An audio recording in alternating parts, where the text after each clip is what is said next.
ఇప్పుడే అయిపోయిందా అనేసి అనిపించింది. నెక్స్ట్ ఇయర్ మేము ఎవరైతే ఉంటామో ఎడ్యుకేషన్ పర్పస్ కోసం ఎవరైతే వెళ్ళిపోతామో తెలియదు. మరి మా కోసం ఎప్పుడు ప్రేయర్ చేయండి. అందరికీ టీచ్ చేస్తా, వాళ్ళకి కూడా కొత్తగా స్టోరీస్ చెప్తా, వాళ్ళకి నేర్పిస్తా. వాళ్ళు కూడా నాకులాగా ఎదిగి వాళ్ళు కూడా టీచర్స్ అయ్యి వాళ్ళు కూడా ఇంకొంతమందికి ఇన్స్పిరేషన్ ఉండి అలా ఎదగాలని కోరుకుంటున్నాను. చెప్పి పరిచయం చేయడం పిల్లలు కూడా మరి కొన్ని రోజులు నేర్చుకున్నందుకు నాకు చాలా సంతోషంగా ఉంది. రోజు నా పిల్లలు ఉదయాన్నే లేపి సండే స్కూల్ పంపించడం చాలా చాలా ఆనందంగా ఉంది నాకు. అసలు వాళ్ళకి బీబీసీ రావాలంటే నాకు చాలా ఇష్టం. ఉదయాన్నే వాడిని ముందుగా లేపేసి రెడీ చేసి పంపించడం, నైట్ వచ్చిన తర్వాత ఏం చెప్పారని అడగడం సండే స్కూల్లో చెప్పి. నాకు చిన్నరక్క చాలా ధైర్యం చెప్పారు. ఇక్కడికి వచ్చాక నేను క్లాస్ దగ్గర కూడా కొంచెం మిస్టేక్స్ వస్తున్నా కూడా నా క్లాస్ దగ్గరికి వచ్చి చిన్నరక్క అలా కాదమ్మా ఎలా చెప్పు అని చెప్పి నాకు ధైర్యం చెప్పారు. చాలా థ్యాంక్ యూ సో మచ్ చిన్నరక్క. నాకు సండే స్కూల్ చెప్పడంలో చాలా ఆనందంగా ఉంది. దేవుడి గురించి చెప్పాలని నాకు చాలా ఇష్టము. చెప్పారు ఆ స్టోరీస్ వల్ల వాళ్ళు ఎంత నేర్చుకున్నారో నేను అంతే నేర్చుకున్నాను. నా పేరు సుష్మా, నేను 9th క్లాస్ చదువుతున్నాను. నేను సిబిసి ఫస్ట్ ఇయర్ నుంచి వస్తున్నాను.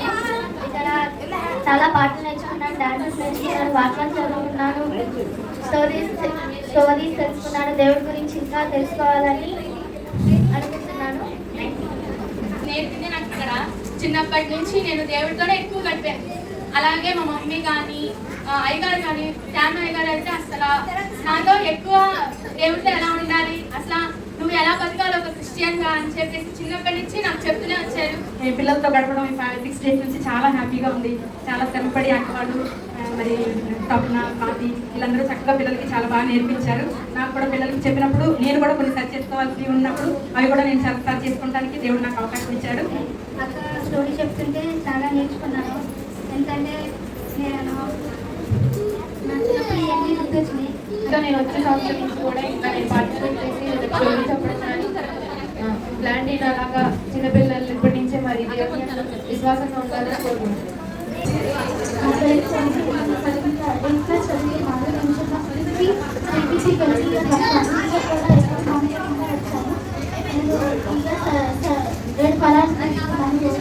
అలాగే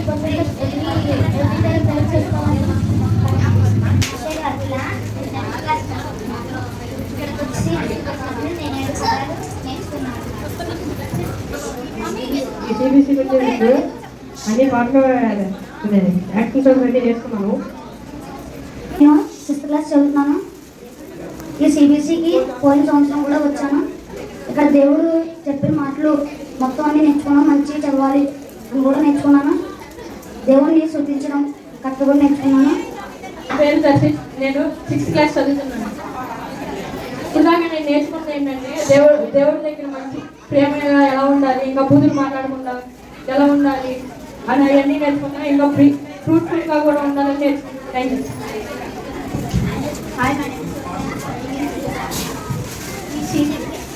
ఈ సిబిసికి పాయింట్స్ అన్నీ కూడా వస్తాయి.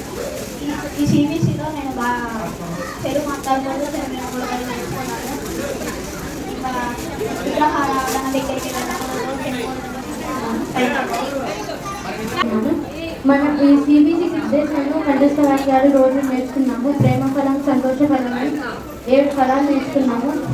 అలాగే దేవుడి గురించి ఎన్నో నేర్చుకున్నాము. దేవుడిలో ఎదగాలి, రోజు లెగిసి బైబిల్ చదవాలి, ప్రార్థన చేయాలని కూడా నేర్చుకున్నాం. ఎన్ని కష్టాల్లో ఉన్నా ఏసీ ఎలా విడవకూడదని నేర్చుకున్నాము యోగులాగా. ఇంకా అలాగే చంద్రదేశ పవిత్ర దేవుని అంత విశ్వాసం ఉంచాలని నేర్చుకున్నాను. ఇంకా అబద్ధాలు ఆచరించాలని ఉదయం లేచి బైబిల్ చదవాలని నేర్చుకున్నాను. My name is Dhanashree. I am studying 7th class. నేను ఇక్కడ సిబిసి ఫస్ట్ నుంచి రాలేదు కానీ ఇక్కడ ప్రతిదీ పాటలు, డాన్స్, యాక్షన్ డాన్స్ అన్నీ చూసి బాగా నేర్చుకున్నాను. నా పేరు నేను 8వ తరగతి చదువుతున్నాను. సిబిసి నేను చిన్నప్పటి నుంచి వస్తున్నాను. నేను దేవుడి పిల్లలంటే బైబిల్ చదివి ప్రార్థన చేయాలి. ఇక్కడ అందులో పాటలు స్కూల్లో అన్నీ నేర్చుకున్నారు. 9th క్లాస్ చదువుతున్నాను. నేను చిన్నప్పటి నుంచి సిబిసికి ఏ రోజు మాట్లాడి వచ్చాను. అలాగే ఈ ఇయర్ సిబిసిలో కూడా నేను ఎట్టి పరిస్థితుల్లో దేవుడికి వదలకూడదని నేర్చుకున్నాను. ప్లానింగ్ లాగా ఉండాలని అనుకుంటున్నాను. నేను 10th క్లాస్ చదువుతున్నాను. ఈ సిబిసి ఆ రోజులంతా చాలా ఆనందంగా చక్కగా బైబిల్ వాక్యాలు, స్టోరీస్ అందరూ చెప్తున్నాగా మంచిగా నేర్చుకున్నాము. చక్కగా మంచి నాలెడ్జ్ నేర్చుకున్నాము, అన్నీ చేసాము. ప్రేయర్ మొత్తం ఇంకా దేవుడికి దగ్గరికి అవ్వాలని ఆసక్తిగా ఉన్నాను. నా పేరు హరీష్, నా 8వ తరగతి అయిపోయింది. సిబిసి అంటే దేవుడి గురించి తెలుసుకోవడం కాదు, దేవుడిలో ఎదగడం. సిబిసిలో మేము మిషనరీ స్టోరీస్ విన్నాము, ఆకర్షించినవి. సిబిసి ద్వారా మేము ఇన్స్పైర్ అయ్యాము, దేవుడిలో ఎలా ఎదగాలనేది ప్రేమ కలిగింది మాకు. ఈ అవకాశం నా పేరు వచ్చి నేను బాగా చదువుతున్నాను. నేను సిబిసికి వచ్చిన కాడ నుంచి చాలా ఎన్నో నేర్చుకున్నాను. తెలుగు మాట్లాడకూడదు, తెలుగు వినకూడదు, ఇంకా డీజే పార్టీ వేదికి మాట్లాడకుండా చక్కగా దేవుని ఆరాధించాలని నేర్చుకున్నాను. అట్లాగే గ్రాండీన లాగా మంచి మనసుతో ఎన్ని అపాయాలు వచ్చినా కానీ దేవుని విడిచిపెట్టకూడదని నేర్చుకున్నాను. నేను 10th క్లాస్ కంప్లీట్ చేశాను. మరి ఈబీపీఎస్ మాకు చాలా మెమరబుల్ డేస్. ఈ 6 days కూడా మేము చాలా ఎంజాయ్ చేసాం. అలానే దేవుడి గురించి ఎంత తెలుసుకున్నాం. అక్కలు డ్యాన్స్లు ఇంకా మంచి మంచి స్టోరీస్ మాకు అన్నీ చెప్పారు. అందుబట్టి అక్కలు కంప్లీట్ చేశాను. నేను ఈ చర్చికి రానప్పటికీ కూడా మా అత్త వాళ్ళ అమ్మాయిలు నన్ను తీసుకొచ్చారు ఈ చర్చికి. సిబిసికి వచ్చి ఎన్నో నేర్చుకున్నాను. నేను ఫస్ట్ రోజు రాలేకపోయాను, సెకండ్ డే నుంచి వచ్చాను. మంచి స్టోరీస్ ద్వారా ఎన్నో ఏం చేయాలి ఏం చేయకూడదు అనేది నేర్చుకున్నాను. అలాగే బ్లాంటీనాగా ఉండాలని అనుకున్నాను. నాకు బ్లాంటీనా మిషనరీ స్టోరీ చాలా నచ్చింది. మేము ఏ సంఘంకి వెళ్ళినా కూడా మేము మంచిగా ఉండాలని మా కోసం ప్రార్థించాము. సిబిసికి నేను ప్రతి సంవత్సరం వస్తాను. ఈ సంవత్సరం నేను దేవుని గురించి నేర్చుకున్నాను. మనం ఎంత కష్టాలు ఉన్నా దేవుని గురించి పెట్టకూడదు, దేవుడిలో మంచి జ్ఞానంతో ఉండాలి. మనం ఎంత కష్టాలు ఉన్నా దేవుని గురించి నుంచి ఏం నేర్చుకున్నానంటే ఎప్పుడు కూడా మనం ఎన్ని పరిస్థితులు వచ్చినా కానీ దేవుని గురించి పెట్టకూడదు. ఎప్పుడు కూడా ప్రార్థన చేసుకుంటూ ఎన్ని కష్టాలు వచ్చినా కానీ దేవుని గురించి పెట్టకూడదు నేర్చుకున్నాను. మెమరీ అనమాట. చాలా సంవత్సరాల నుంచి వచ్చాను. ఈ ఇయర్ కొద్దిగా మధ్య మధ్య లాగుతూ అలా వచ్చాను, కానీ నేర్చుకున్నాను బాగానే. దేవుడిలో కూర్చొని అక్కడ ప్రజలందరికీ దేవుడు మీరు భయపడబాకండి, దేవుడు మిమ్మల్ని మా అందరినీ కాపాడతారు, దేవుడు చూసుకుంటారని అంటారు. సిబిసి స్టార్ట్ అయినప్పటి నుంచి ఇప్పటి వరకు చాలా స్టోరీస్ విన్నాము. ఫ్రూట్ఫుల్గా ఎలా ఉండాలో నేర్చుకున్నాం. ప్రేమ ఫలం, సమాధాన ఫలం ఇవన్నీ నేర్చుకున్నాము. వాటిలన్నిటి ద్వారా మా జీవితంలో అవన్నీ ఎలా నేర్చుకోవాలో అవన్నీ నేర్చుకున్నాం. మిషనరీ స్టోరీస్ ద్వారా చాలా ఇన్స్పైర్ అయ్యాము. దేవుని సేవ చేయాలన్న భావన కూడా మాలో బాగా కలిగింది మిషనరీ స్టోరీస్ వల్ల. అలాగే కానీ ఈ రోజు అయిపోతుంది కాబట్టి కొద్దిగా బాధగా ఉన్నా ఈ ఒక్కరోజు బాగా ఎంజాయ్ చేయాలని అనిపిస్తుంది. కాబట్టి సిబిసి అంతా మాకు ఒక మెమరబుల్ మూమెంట్గా ఉంది. బైబిల్ స్టోరీస్ ఎంత ప్రభావితం చేస్తాయి మన జీవితంలో, మిషనరీ స్టోరీస్ కూడా అంతే ప్రభావితం చేస్తాయి. మరి అవి చదివినప్పుడు నాకు నిజంగా నేను అవి చదివి మీకు చెప్తున్నప్పుడు నేను చాలా నేర్చుకున్నాను. చేసింది కూడా చాలా తక్కువ అనిపించింది ఆ మిషనరీ స్టోరీస్ చదివినప్పుడు.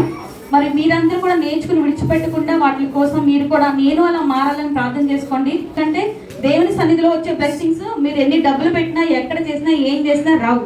మీరు చదువులో ఫస్ట్ ఉండాలన్నా దేంట్లో ఫస్ట్ ఉండాలన్నా మీరు ఇక్కడి నుంచే స్టార్ట్ చేయాలి.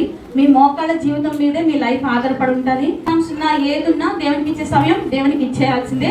అందువల్లే ఈరోజు మేము మీ ముందు నుంచోగలిగాం. మాకు కూడా ఏ అర్హత లేదు, మాకు సపరేట్గా ఏ కోర్సులు లేవు, ఏమీ లేదు. మా మోకాళ్ళ జీవితం మా తల్లిదండ్రులు తాతగారు చేసిన ప్రార్థన వల్లే ఈరోజు మీ ముందు నుంచోగలిగాం. మనంతా కూడా వాళ్ళకి అంత తెలియని ప్లేసెస్ ఉన్నాయి. సో ఈ ఇయర్ మేము అక్కడ స్టార్ట్ చేయాలనుకుంటున్నాము. మీరు అందరు ప్రార్థనలో గుర్తుపెట్టుకోండి. అనేక మందిని ఇలాగ మాకులాగా నుంచోబెట్టాలని మా కోరిక. మేము ఏ ఛార్జెస్ తీసుకోము. ఎవరు అడిగారు ఎక్కడో బీబీఎస్ చేయాలంటే ఎంత ఛార్జ్ చేస్తారు ఏంటి అని. దేవుడు మాకు ఉచితంగా ఇచ్చారు, మేము ఉచితంగానే ఇస్తాము. మేము ఎక్కడికి వెళ్ళినా మా వెళ్ళటానికి కానీ తినటానికి కానీ మేము ఏది తీసుకోము, ఏది పెడితే అది తింటాము. దేవుని సేవకి ఎక్కడికైనా వెళ్ళాలంటే మేము ముందుంటాము. వీళ్ళు స్టార్ట్ చేసింది అయితే 30 సంవత్సరాల నుంచి నేను ఈ యొక్క పిల్లల పరిచర్యలో నేను ఉంటున్నాను. 30 సంవత్సరాల నుంచి కూడా సండే స్కూల్ క్లాసులు తీసుకోవడం, పిల్లలకి బోధించడం అనేది. ఎందుకంటే ఈ చిన్న పిల్లలకి చెప్పడం ఎందుకు ఇష్టం అంటే ఈ చిన్న వయసు నుంచే యేసయ్యని వాళ్ళ సొంత రక్షకునిగా అంగీకరించినప్పుడు వాళ్ళు పెద్దవాళ్ళు అయిపోయినప్పుడు కూడా వాళ్ళు చక్కగా దేవుళ్ళు ఎదుగుతారు. అనేక మందికి నాలాగా చెప్పాలి, నాకన్నా బాగా చెప్పాలి అని ఆశ నాకు నుంచి కూడా నేను ఇప్పటి వరకు ఆగలేదు. ఎంత హెల్త్ సిక్ అయినా ఏదో మూల కూర్చునైనా ఏదో చేస్తూనే ఉంటాను దేవుని కొరకు. ఈ సంవత్సరం కూడా దేవుడు నన్ను ఇక్కడ సజీవురాలుగా నిలవబెట్టినందుకు నేను చాలా దేవునికి వందనాలు చెల్లించుకుంటున్నాను. మరి ఈ అవకాశం దేవుడు నాకు కలిగించినందుకు నేను జీవితాంతం దేవునికి రుణపడి ఉంటా. ఈ యొక్క పరిచర్యను దేవుడు నాకు అప్పగించినందుకు నా జీవితాంతం నేను నమ్మకంగా దేవుని కొరకు పని చేయాలని మీరందరూ కూడా ప్రార్థన చేయాలి కదా. ఆయన అంతా రాసయ్యండి కూడా ఏం చేశారు, ఏం చేశారు చెప్పండి? దేవుని స్తుతిస్తూ ఆయన డాన్స్ చేస్తూ, అంటే ఏంటంటే దేవుని మహిమ కొరకు ఆయన మరి తన భార్య అసహించుకుంటది మనసులో, కానీ ఆయన సిగ్గుపడలేదు. రాజుగారు అయినా సరే దేవుని కొరకు నేను చేయాలనుకుని ఆయన ఏం చేశాడు? చక్కగా దేవుని సన్నిధిలో ఆడుతూ పాడుతూ దేవుని మహిమపరిచారు. మరి స్వప్న విషయంలో కూడా చాలా మంది చాలా మాటలు అంటూ ఉంటారు, మేము అవన్నీ ఏం పట్టించుకోము, అవన్నీ దీవెనలుగానే మేము అనుకుంటాం. ఎందుకంటే కొంతమంది కామెంట్స్ చేస్తూ ఉంటారు, అవన్నీ మాకు అనవసరం. దేవుని పని ఒక్కటి దేవుని సన్నిధిలో మాత్రమే. ఆశీర్వాదాలు ఎప్పుడు అందరికీ ఉంటాయి, ఎవరు చేస్తే వాళ్ళందరికీ ఉంటాయి. కనుక మీరు కూడా దేవుని విషయంలో ఎంత పెద్దవాళ్ళైనా, ఎంత ఉన్నతమైన స్థితిలోకి వెళ్ళినా కూడా ఏ విషయంలో కూడా సిగ్గుపడకూడదు. మరి దేవుని కృపను బట్టి లాస్ట్ ఆగస్ట్ నుంచి సండే స్కూల్ నడిపించడానికి దేవుని కృప చూపించారు. అంటే ప్రీవియస్ టైంలో వచ్చి డీల్ చేయడం వేరు, మరి సండే స్కూల్ కూడా తీసుకోవాలని దేవుడు ప్రేరేపించినప్పుడు నేను సండే స్కూల్కి రావడం, వాళ్ళకి టీచ్ చేయడం ఇవన్నీ చేస్తూ ఉన్నాను. అలా జరుగుతూ ఉన్నప్పుడే ఇంకా నాకు మళ్ళీ క్లాసెస్ సండే కూడా పెట్టడం, సండే నాకు ఫుల్ డేస్ ఉండడం, ఇవన్నీ జరిగినప్పుడు కూడా నేను ఒకటే అనుకున్నాను, నేను చర్చ్కి ఇక్కడ కాకపోతే కొన్ని సర్వీస్కి, ఎర్లీ మార్నింగ్ సర్వీస్కి ఎక్కడికన్నా వెళ్ళి నేను క్లాస్కి అటెండ్ అయిపోవచ్చు. బట్ నేను సండే స్కూల్ తీసుకుంటున్నాను, ఆ పిల్లలందరూ ఉంటారు, నేను వాళ్ళకి చెప్పడానికి దేవుడు నాకు అవకాశం ఇచ్చినప్పుడు నేను ఎందుకని పోగొట్టుకోవాలని అనుకున్నాను. అందుకే క్లాస్ పోతే పోయింది, నేను ఆ తర్వాత వినొచ్చు, లేకపోతే నేను గెట్ బ్యాక్ చేసుకోవచ్చు. బట్ నేను సండే స్కూల్ లీడ్ చేయడం, వాళ్ళకి టీచ్ చేయడం దేవుడు నాకు అవకాశం ఇచ్చింది, నేను వదులుకోకూడదు అనుకొని నేను సండేస్ లీవ్ పెట్టేయడం. ఎప్పటి నుంచో ఇంకా సండేస్ అనేది నేను లీవ్ పెట్టేస్తున్నాను. ఇప్పుడనే కాదు, నా చిన్నప్పటి నుంచి నాకు ఫౌండేషన్ ఏమన్నా ఉందంటే అది సండే స్కూల్లో నేను నేర్చుకున్నాయే. నాకు తెలిసి నాకు ఊగా సరిగ్గా తెలియనప్పటి నుంచి కూడా నేను చర్చ్లో డాన్స్ వేస్తున్నాను. చిన్న నుంచి నేను దేవుని సన్నిధిలో నా తలాంతు దేవునికి వాడటానికి నేను ఉపయోగిస్తున్నాను. నేను మీ అందరిని అడుగుతున్నాను, దేవుడు మీకు ఇచ్చిన తలాంతులు దేవుని కోసం వాడుతున్నారా లేదో దయచేసి ప్రశ్నించుకోండి. దేవుడు మీ అందరికీ ఏదో తలాంతి ఇచ్చుంటారు, పాటలు పాడే తలాంతి ఇచ్చుంటారు, డాన్స్ చేసే తలాంతి ఇచ్చుంటారు, వాక్యం చదివే తలాంతి ఇచ్చుంటారు, లేకపోతే డ్రాయింగ్స్ చేసే తలాంతి ఇచ్చుంటారు. అది దేవుని కోసం ఎలా వాడుతున్నాం అన్నది మనం ప్రశ్నించుకోవాలి. మనకి వాక్యంలో కూడా ఉంటారు కదా, దేవుడు తలాంతులు వాళ్ళకి ఇచ్చినప్పుడు 5 తలాంతులు ఇచ్చిన వాడు ఏం చేశాడు, ఆఖరిగా 2 తలాంతులు ఇచ్చిన వాడు ఏం చేశాడని చెప్పి మేము స్టోరీలో కూడా చెప్పుకున్నాము. నేను ఎందుకు చెప్తున్నానంటే నాకు కొంచెం డ్రాయింగ్ బేసిక్ అన్నా నాకు వచ్చు. సో ఏదో ఒక నేను చర్చ్లో చార్ట్ గీయడం కానీ, వాక్యాలు రాయడం కానీ అది అలా యూజ్ చేయడం. నాకు సాంగ్స్ దేవుడు కొంచెం పాఠాలు ఇచ్చారు. సో చర్చ్కి వచ్చినప్పుడు నేను నా వాయిస్ని దేవుడి కోసం వాడాలని చూపించడం.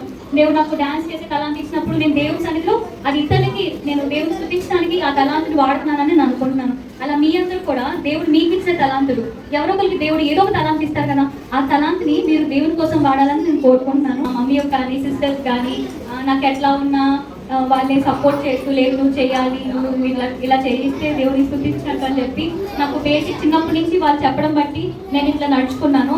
మమ్మీ అక్క వాళ్ళ సపోర్ట్ లేకపోతే నేను ఇట్లా కంటిన్యూ చేసేదాన్ని కాదేమో. నా కెరియర్, నా ఎగ్జామ్స్ అవన్నీ వాళ్ళకి తెలుసు. బట్ దేవుడిని ముందు పెట్టుకొని దేవునికి ముందు స్థానం ఇస్తే దేవుడు నన్ను ఏ స్థితిలో ఉంచాలనుకుంటున్నారో, నేను ఏ స్థితిలో ఉండాలనుకుంటున్నానో దేవుడు అంతకంటే నన్ను ఉన్నత స్థానంలో పెడతారని వాళ్ళు చెప్పిన మాటలు బట్టి నేను ధైర్యంగా ముందుకు వచ్చాను. అండ్ నాకు కొరియోగ్రఫీ మీరు అందరూ చూసేది నేను మాత్రమే, బట్ ఆ కొరియోగ్రఫీ చేసేదంతా మా చిన్నక్క శృతక్క మొత్తం నేర్పిస్తారు నాకు. అండ్ మమ్మీ అక్క వాళ్ళ ప్రేయర్స్ ఎవ్రీడే ఇంతలా స్ట్రెయిన్ అయిపోతున్నా వాళ్ళందరూ, మమ్మీకి ఎంత హెల్త్ బాగోపోయినా ఇంతగా మేము చేస్తున్నామంటే దీన్ని పర్సనల్గా మాకు ఇక్కడ ఏం బెనిఫిట్ ఉండదు, బట్ దేవుడి నుంచి పొందుకోవాలని, మీరు కూడా దేవుడి నుంచి మేము పొందుకున్నట్టుగా దేవుని ద్వారా మీరు కూడా ఆశీర్వదింపబడాలని మాదంతా ఎఫర్ట్స్. మీరు అదంతా గుర్తు పెట్టుకొని మీరు దేవునితో ప్రేయర్ చేసుకొని దగ్గరికి అవ్వాలని కోరుకుంటున్నాను. Thank you so much.